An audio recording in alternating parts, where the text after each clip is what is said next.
Happy Deload Week, CFM. This is Coach Matt with our Monday workout. It is Deload Week this week, and what that means is we are reducing volume and intensity by about 50% total.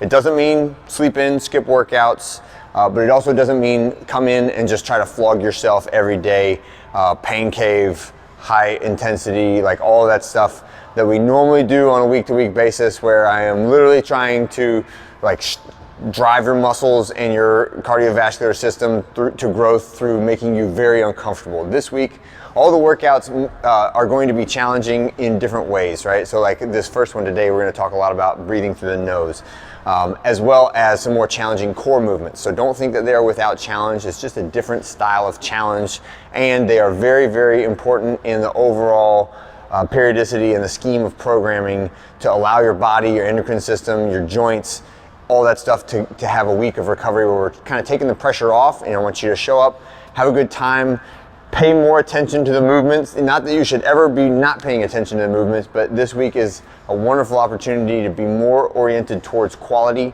than you normally might have time to, okay? So with that said, let's get into the workouts.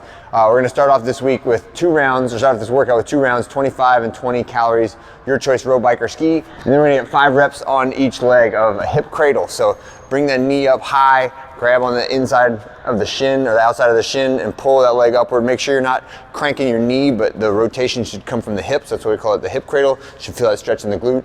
And we're just kind of stepping back and forth.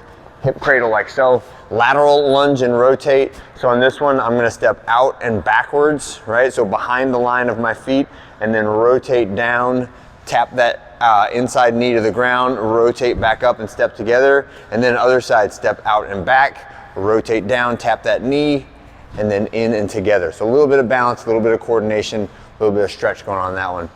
Drinking bird is next. 5 reps on each side, go nice and slow.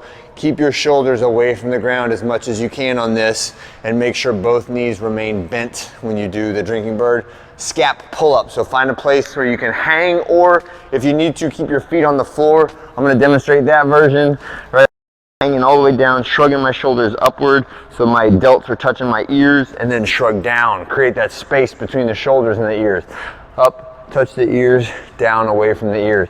Okay, short range of motion, but it's very important to be able to move the shoulder blades in every different direction. Last one is gonna be our Captain Morgan. So this one, if this movement is too tough for you, just do the side plank, right? But if you can do the Captain Morgan, then we're getting into the side plank position, but with a staggered stance. So my front leg or my top leg is in front, and I'm pulling that knee up, and then pulling the bottom leg out from underneath. So I'm just walking back and forth, 12 steps on each side, or 6 steps per leg per side, and then I'll roll and do the other one. Now, the other top leg is in front, okay?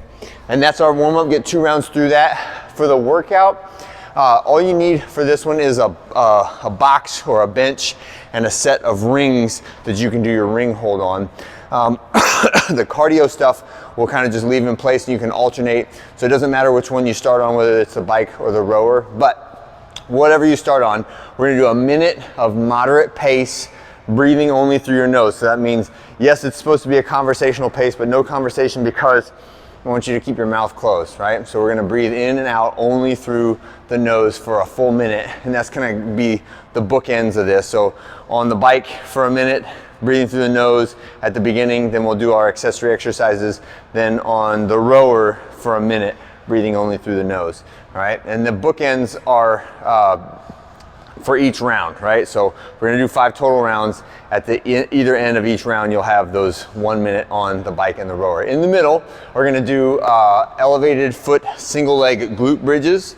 So lay down next to your bench or your box, and we're gonna hook one heel on top and try to get that knee at about 90 degrees when you're in that lower position. The other leg straight up to the ceiling, and now I'm just pulling my heel down and extending my hip, right? So I'm squeezing the glute on that leg, right? Pushing up at the top, it should be just head touching the ground, right?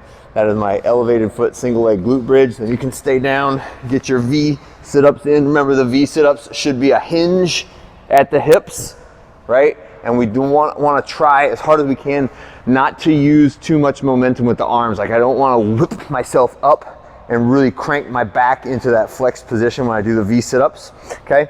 Next, we're gonna do 2 10-second holds at the bottom of the ring dip position. So you got your rings. These can be set up so that your feet can be on the ground. Like that's how I'm demoing it right now. And I'm just gonna descend to the bottom of the ring dip position and then slowly pull my feet away from the ground until there's an appropriate amount of tension so that I can hold for 10 seconds and then rest a little bit, shake my arms around, get down and hold another 10 seconds. So I put a pretty good amount of pressure on my hands without pulling my feet off the ground, just by modulating how much pressure there is on my feet. So think about like if I was standing on a scale, I want the scale to read somewhere between 0 and my body weight, and I can modulate how much pressure I put on that scale in order to get a really good isometric effect out of the bottom of that ring dip position. Next one is cat cows or cat camels. These would be nice and slow, just arch up. Inhale as you arch up, exhale as you arch down, right? Those are our cat camels. Inhale, arch up, exhale, arch down, right? Very, very slow, about how fast I demoed it right there. And that's a really good spine recovery tool. And then again, finish that last minute on either the row or the bike, whichever one you did not do in the beginning, breathing only through the nose. There's a lot of value in learning to control your breath and learning the different methods of breath control, and this is just one of them. We're gonna delve into a couple other ones throughout the week, all right? Happy Monday of Deload week, and I'll see you guys on Tuesday.